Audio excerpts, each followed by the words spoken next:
నమస్తే. Welcome to Suman TV. నేను మీ యామ్ని. ప్రస్తుతం మనతో ఉన్నారు ప్రముఖ ఆధ్యాత్మికవేత్త, జ్యోతిషరత్న డాక్టర్ శ్రీమతి కోనాల భాగ్యలక్ష్మి రెడ్డి గారు ఉన్నారు. అమ్మతో మాట్లాడి మనకున్న సందేహాలను అడిగి తెలుసుకుందాం. నమస్తే అమ్మ. నమస్తే అమ్మా. అమ్మ, మనకి ఈ నెల పుత్రదా ఏకాదశి రాబోతుందమ్మా. ఆ రోజు ప్రత్యేకత ఏంటి? అసలు ఆ రోజు ఏం చేస్తే మంచిదమ్మా? తప్పనిసరిగానమ్మా. మొట్టమొదట శ్రీ మహావిష్ణువుని మనం స్మరించుకుని, వసుదేవ సుతం దేవం కంసచాణూరమర్దనం దేవకీ పరమానందం కృష్ణం వందే జగద్గురుం. పుత్రదా ఏకాదశి, నాకు పుత్రుల్నివ్వవయ్యా ఓ శ్రీ మహావిష్ణువు, ఓ నమో నారాయణాయ, ఓ నమో భగవతే వాసుదేవాయ అని మనం ప్రార్థించేటటువంటి పరమ పవిత్రమైనటువంటి పుణ్యమైనటువంటి రోజు ఇది. భవిష్యత్తు పురాణంలో చెప్పబడింది. అసలు ఈ ఏకాదశి అనేటటువంటి 24 ఏకాదశులు సంవత్సరానికి మనకి రావడం అనేది జరుగుతూ వస్తుంది. అలాంటి ఏకాదశి తిథి రోజున ఏ విధంగా మనము ఎవరిని మొక్కాలి, ఎలా మొక్కాలి? కొత్తగా మేము మొక్కుతున్నామండి, మాకు సాంప్రదాయం లేదు, లేకపోతే మాకు అదేంటి ఏమిటంటే చెప్పాలి, కొంతమంది ఆనవాయితీలు ఇవ్వు ఇలా చెప్తూ ఉంటారు. ఆనవాయితీలు ఏమి అక్కర్లేదండి, మనం మంచి పని చేయడానికి ఆనవాయితీలు ఎందుకు, అడాప్ట్ చేసేసుకుందాం చక్కగా. అందుకని ఆ విషయంలో మీరు ఏ విధమైనటువంటి మీ ఆలోచనల్ని భయాలని పక్కన పెట్టేసేయండి, చక్కగా అడుగు మీద పెట్టండి, మంచిగా మనం చేసుకుందాం. ఎలా చేసుకోవాలి అంటే, పిల్లలు లేని వాళ్ళు పుత్రదా ఏకాదశి రోజున పిల్లలకి అనారోగ్యాలు, పిల్లలకి ఏమన్నా అనారోగ్యాలు, పిల్లలు బలహీనంగా ఉండడం, లేకపోతే పిల్లల్లో అంటే మనం అనుకున్నంత స్పీడ్ లేకపోవడం, అంటే ఆలోచన శక్తి తగ్గడం, అంటే దైవానుగ్రహంతో ఆలోచన శక్తి పెరిగి వాళ్ళది మేధో సంపత్తి కూడా పెరగడానికి ఈ పుత్రదా ఏకాదశి రోజున ఎవరైతే పూజిస్తారో వాళ్ళకి తప్పనిసరిగా వాళ్ళ పిల్లల ఎదుగుదల బాగుంటుంది. అందువల్ల పుత్రదా ఏకాదశి అందరూ చేసుకోవచ్చు, అన్ని వర్ణాల వాళ్ళు చేసుకోవచ్చు. మేము చేసుకోవచ్చా, మేము చేసుకోకూడదా, ఆ మీమాంస ఏం అక్కర్లేదమ్మా, చక్కగా ఆనందంగా చేసుకోండి. ఫస్ట్ ఏం చేయాలి అంటే, ముందు రోజు దశమి రోజు ఉంటుంది కదా, ఆ రోజు మధ్యాహ్నం 12 లోపల భోజనం చేసేస్తే అక్కడితో సరి, అన్నం అనేది ఇంకా తినొద్దు, ముట్టుకోవద్దు. ఆ తర్వాత ఆ రోజు సాయంత్రం ఏదో పలహారం తినొచ్చు, అయిపోయిన తర్వాత తెల్లవారు పొద్దున్న, అంటే ఆ రోజు ముందు రోజు నుంచి కూడా ఏకాదశి తర్వాత, ఏకాదశి ముందు రోజు దశమి రోజున కూడా పరమ పవిత్రంగా మీరు భోజనం 12 గంటల లోపల శాకాహారం మాత్రమే తినేసి, అంటే వ్రతం చేసేవాళ్ళు ఇంకా సాయంకాలం వేళ పాలు పళ్ళు స్వీకరించేసి చక్కగా మనము ఎంతో భక్తిగా కింద పడుకోవడం కానీ, లేకపోతే కనుక మనం మామూలుగా మనం పడుకునేటటువంటి మంచాలు వాడకుండా ఏదైనా సరే వేరుగా ఉండేటటువంటిది పడుకోవడం, భార్యాభర్తలు ఇద్దరు కూడా ఒకే రూమ్లో ఉండకుండా ఉండడం చాలా శ్రేయదాయకం. ఆ తర్వాత చూసినట్లయితే కనుక రెండవ రోజు పొద్దున్నే తెల్లవారే లేచినా పర్వాలేదు, శాంతాకారం భుజగశయనం పద్మనాభం సురేశం విశ్వాధారం గగన సదృశం మేఘవర్ణం శుభాంగం లక్ష్మీకాంతం కమలనయనం యోగి హృద్యానగమ్యం వందే విష్ణుం భవభయహరం సర్వలోకైకనాథం అని ఈ యొక్క శ్రీ మహావిష్ణువు పటం కానీ, మా ఇంట్లో లేదండి ఇప్పుడు ఎట్లా తెచ్చుకోవాలి, మళ్ళీ డబ్బులు ఖర్చు పెట్టుకుని కానీ తేలేమో ఎట్లా, లేకపోతే మేకులు లేవండి తర్వాత ఎక్కడ పెట్టుకోవాలి, మనకి అన్నీ డౌట్సే. అట్లాంటి వాళ్ళకి నేను చెప్పేది ఏంటంటే, సత్యనారాయణమూర్తి పటం, సత్యనారాయణమూర్తి వ్రతం చేసుకుంటాం కదా, అది ఉందా? పోనీ అది కూడా లేదు. కృష్ణమూర్తి ఉన్నాడా? పోనీ అన్నీ ఆయనే కదా. రాముల వారు ఉన్నారా? అలా ఏదైనా సరే, వెంకటేశ్వర స్వామి, రాముల వారు, కృష్ణ పరమాత్మ, ఎవరైనా సరే. అప్పుడు అంటూ ఉంటాం కదా, నదీనాం సాగరో గతి. అందువల్ల భగవంతుడు ఒక్కడే, ఏ తత్వమైనా ఒక్కటే బోధిస్తుంది. అందువల్ల శ్రీ మహావిష్ణువుని తలుచుకుని ఆ రోజు పూజకి చక్కగా అన్ని పూలు పళ్ళు అన్నీ పెట్టుకుంటాం కదా. అదే కాకుండా చక్కగానే మీరు చేయాల్సింది, చక్కగా కృష్ణమూర్తి విగ్రహం ఉంటుంది కదా, చిన్ని కృష్ణుడు, పుత్రదా ఏకాదశి చేస్తున్నాం మనం. అందువల్ల చిన్న విగ్రహం తీసుకోండి, ఇత్తడిదైనా పర్వాలేదు, ఏం బంగారం దక్కర్లా వెండి దక్కర్లా, ఇత్తడిదైనా పర్వాలేదు. చాలామంది ఇళ్లల్లో చిన్ని కృష్ణుడు అందరికీ ఇష్టమే. చిన్ని కృష్ణుడు చేత వెన్న ముద్ద చెంగల్వ పూదండ అని మనం అనుకుని చిన్నప్పుడు చదివినటువంటి పద్యాలు ఉన్నాయి.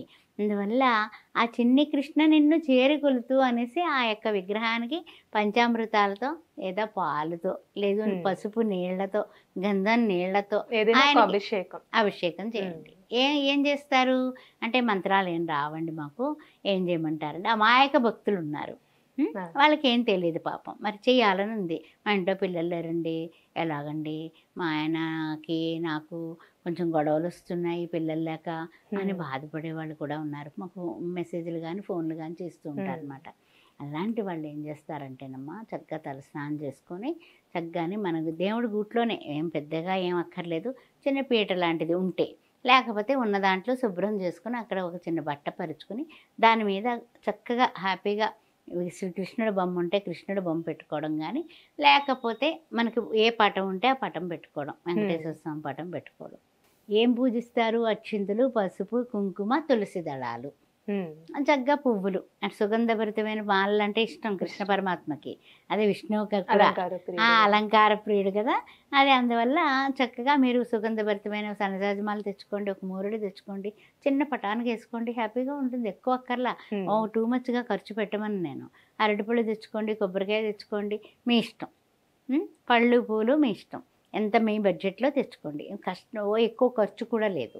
అయితే చక్కగా మీరు అక్కడ దేవుని చక్కగా అలంకరించుకొని పసుపుతో అక్షింతలు చేసుకుని అక్కడ కూర్చొని ముందు గణపతి పూజ చేసుకోండి. పసుపు గణపతిని చేసుకుని గణపతికి ఓం గం గణపతే నమః ఏకదంతాయ విద్మహే వక్రతుండాయ ధీమహి తన్నో దంతి ప్రచోదయాత్ అని వినాయకుడు పూజ చేసేసుకుని ఆ తర్వాత ఇక ఓం నమో నారాయణాయ, ఓం నమో నారాయణాయ, అదేమన్నా కష్టమా?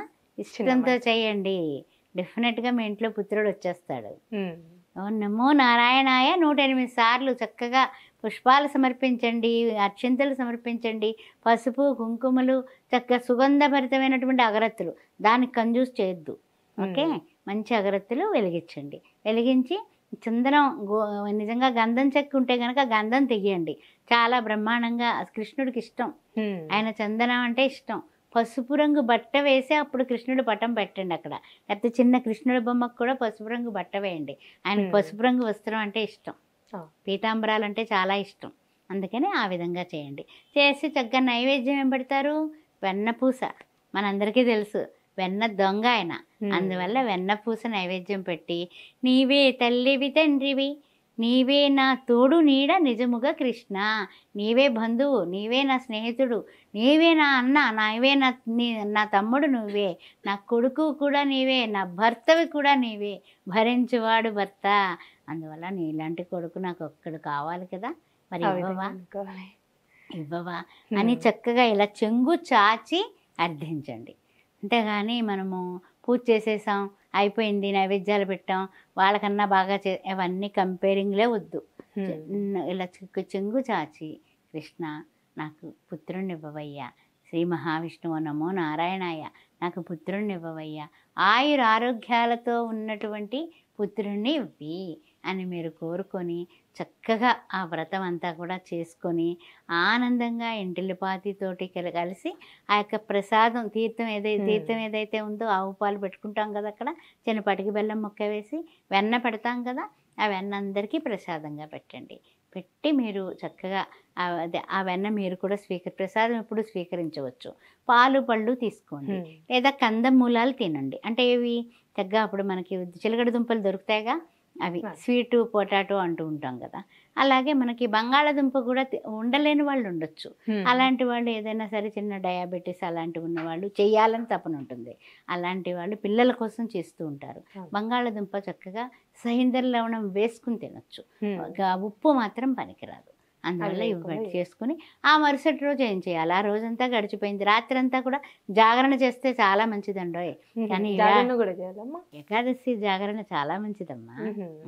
ఆ ఏకాదశి వ్రతంలో ఉన్నాం కదా మనం, ఆ మరుసటి రోజు పొద్దున్న లేస్తాం కదా, చక్కగా దేవుడి దగ్గర శుభ్రం చేసుకొని మళ్ళీ పునఃపూజ చేసి ఆ తర్వాత ఏమిటంటే కనుక పాలు లాంటివి ఏమన్నా సరే అక్కడ నివేదన చేసి వెన్నపూస నివేదన చేసి పాలు పళ్ళు కూడా మనం స్వీకరించి మధ్యాహ్నం 12 గంటలు దాటకుండా ఎవరికైనా ఒక సంకల్పం చెప్పుకొని చక్కగా ఎవరికైనా భోజన దానం కానీ, లేకపోతే చెప్పాలంటే కనుక బ్రాహ్మణులకి స్వయంపాక దానం కానీ ఇచ్చి మనం భోంచేసేయడం. 12 దాటకుండా చేసుకోవాలి.